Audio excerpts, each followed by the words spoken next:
जय श्री कृष्ण। आप सभी को चैतन्य धाम श्री गुरुदेव सेवाश्रम ट्रस्ट से श्याम चैतन्य महाराज जी के ओर से आज श्री गीता जयंती एवं मोक्षदा एकादशी की आप सभी को बहुत बहुत शुभकामनाएं। आप भगवान श्री राधा माधव जी के दर्शन कर रहे हैं और कई साल हो चुके हैं, सैकड़ों साल। जब महाभारत का युद्ध हुआ था, कुरुक्षेत्र के रण मैदान में भगवान श्री कृष्ण ने अर्जुन को गीता सुनाई थी। वो गीता का पावन उपदेश सुनाया था। तो अधिक न बोलते हुए कुछ एक दो श्लोक के माध्यम से मैं गीता जी की महिमा आप तक पहुंचाने का प्रयास करता हूँ। भगवान की शरण में जाने से सभी पापों से मुक्ति होती है। गीता जी के चौथे अध्याय के 36वें श्लोक में भगवान श्री कृष्ण कहते हैं, अपि चेदसि पापेभ्य सर्वेभ्य पापकृतमः सर्वं ज्ञान प्लवेनैव विजनं संतरिष्यति। संपूर्ण पापियों से अधिक पाप करने वाला भी ज्ञान रूपी नौका से निस्संदेह तर जाता है। ज्ञान एक ऐसा मार्मिक तत्व है, नहीं ज्ञानेन सदृशम पवित्रमिह विद्यते। ज्ञान के समान पवित्र करने वाला इस दुनिया में कुछ भी नहीं है। अज्ञान तिमिरांधस्य, अज्ञान ये अंधकार है और ज्ञान ये प्रकाश है। जैसे गुरु शब्द का अर्थ हमारे महापुरुषों ने किया है, गु यानी अंधकार, रु यानी प्रकाश। जो अंधकार से निकालकर हमें प्रकाश की ओर ले चले, ऐसे सद्गुरुदेव को हमें प्रणाम। बंधुओं, गीता एक ऐसा शास्त्र है जिसमें आपको हर प्रकार की शिक्षा दी है। आज सनातन हिंदू धर्म में विशेष करके गीता जी की विशेष महिमा गाई है। कहीं न कहीं हम अध्यात्म से दूर जाने की वजह से अनेक विकृतियों से हम लड़ रहे हैं, जूझ रहे हैं। आज गीता जयंती के माध्यम से मैं आप सभी को विनम्र प्रार्थना करूंगा, सनातन हिंदू भाइयों से, कि हमारे घर में श्री गीता जी हो, श्री रामायण जी हो, और कहीं न कहीं नित्य हमारे घर में 2 मिनट बैठकर हमारे बच्चों को हमारे शास्त्रों के बारे में थोड़ी जानकारी देनी आवश्यक है। आज हम पाश्चात्य जगत की सारी बातें देख रहे हैं, समझ रहे हैं, लेकिन हमारी आत्मा क्या, परमात्मा क्या, मैं कहाँ से आया हूँ, मुझे कहाँ जाना है, मेरा सही घर कहाँ है, मेरा कर्तव्य क्या है। आज हम रोटी कपड़ा मकान में अटक गए, लेकिन बंधुओं, ये संसार परमात्मा की बहुत बड़ी सृष्टि है। आप देख रहे हैं कि पिछले 31 जनवरी को भगवान श्री राधा माधव जी का यहाँ इस विग्रह का यहाँ सुंदर भव्य उद्घाटन हुआ हमारे पूज्य संतों के कर कमलों द्वारा। कहीं हजारों भक्त आकर दर्शन करते हैं। हर एक के दिल में आता है कि वाह, मुझे आज ठाकुर जी का बहुत सुंदर दर्शन हुआ। परमात्मा की शरण जाने से सभी पापों से मुक्त होता है। अब कई लोगों को लगता है कि दिन भर पाप करे और भगवान की शरण में चले जाए तो पाप से मुक्त हो जाएगा। नहीं, भगवान ने कहा है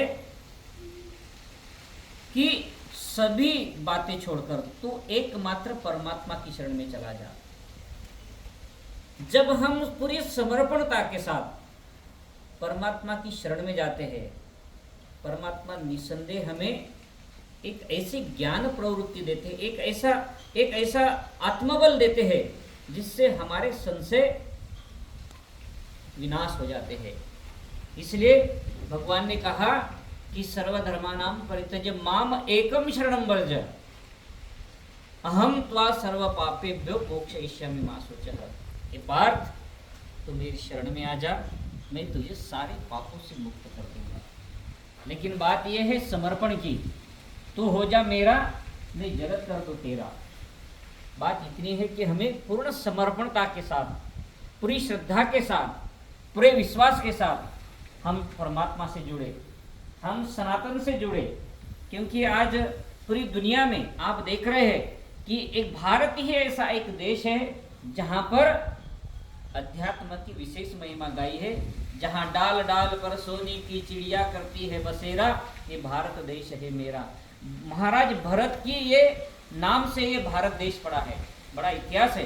मुझे बाकी इतिहास में जाने की आवश्यकता नहीं है, लेकिन आज मैं गीता जयंती के माध्यम से आप सभी को विनम्र प्रार्थना करूंगा कि हमारे जीवन में प्रतिदिन 5 श्लोक हो, 2 श्लोक हो या 10 श्लोक हो, हम गीता जी का पठन करें, हम गीता जी को समझे।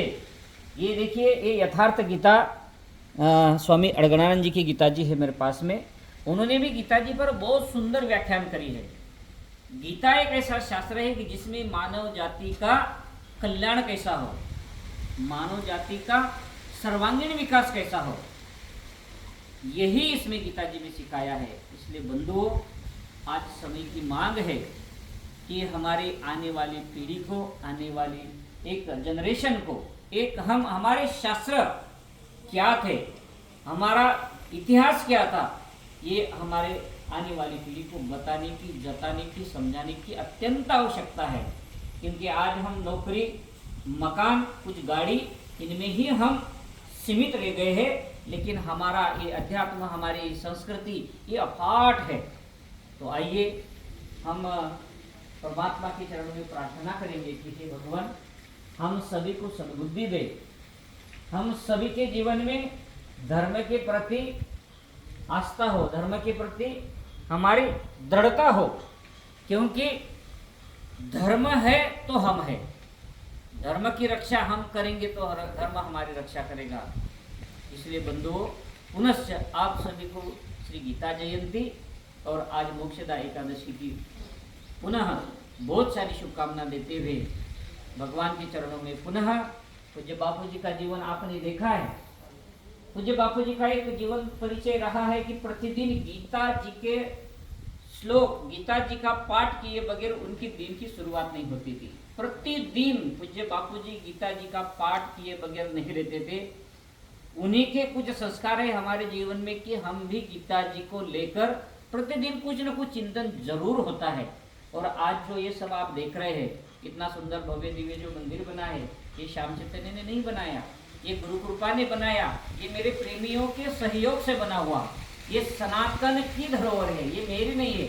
मैं तो आज नहीं तो कल ये मेरा शरीर छूटना है, लेकिन ये सनातन की एक संपत्ति है, सनातन की धरोहर है, जो आने वाली पीढ़ी को अच्छा मार्गदर्शन दे सकती है। वो समझ सकते हैं कि हमारे परमात्मा है, हमारी गीता जी है, हमारे संत, ऐसी अनेक भावनाएं हमारे जीवन में आनी आवश्यक है। क्योंकि धर्मो रक्षति रक्षितः, यदि धर्म की रक्षा हम करेंगे तो धर्म हमारी रक्षा करेगा।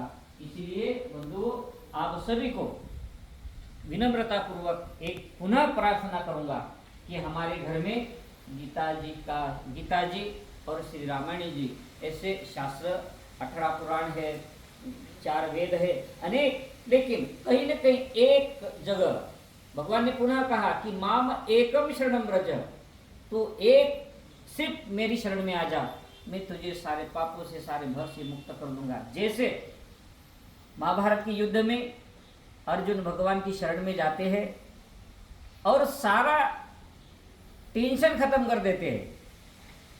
भगवान जिनका रथ संभाल लेता है उसको किसी चीज की चिंता नहीं होती है। इतने बड़े महाभारत के युद्ध में भगवान ने अर्जुन जी का सारथी बनकर उनके जीवन का पूरा डोर अपने हाथ में ले लिया। मतलब जीवन का रथ भगवान को समर्पण कर दिया अर्जुन जी ने। और एक दिन विजय 5 पांडवों की हुई, कौरवों का विनाश हुआ, क्योंकि सत्यमेव जयते। ये गीता जी का सार है कि जहाँ सत्य है वहाँ विजय है। इसीलिए सत्य में जियो, सत्य में खेलो, सत्य में रहो। परेशानी होगी, सत्य परेशान होता है लेकिन पराजित नहीं होता है। इसलिए बंधुओं, पुनः आने वाली पीढ़ी के लिए हम अच्छा क्या दे सके, संस्कार कैसे दे सके, उनका उज्जवल भविष्य कैसा हो, आर्थिक, शारीरिक, मानसिक, बौद्धिक उनका विकास कैसा हो, इन्हीं भावनाओं के साथ में आप सभी को पुनः जय श्री कृष्ण।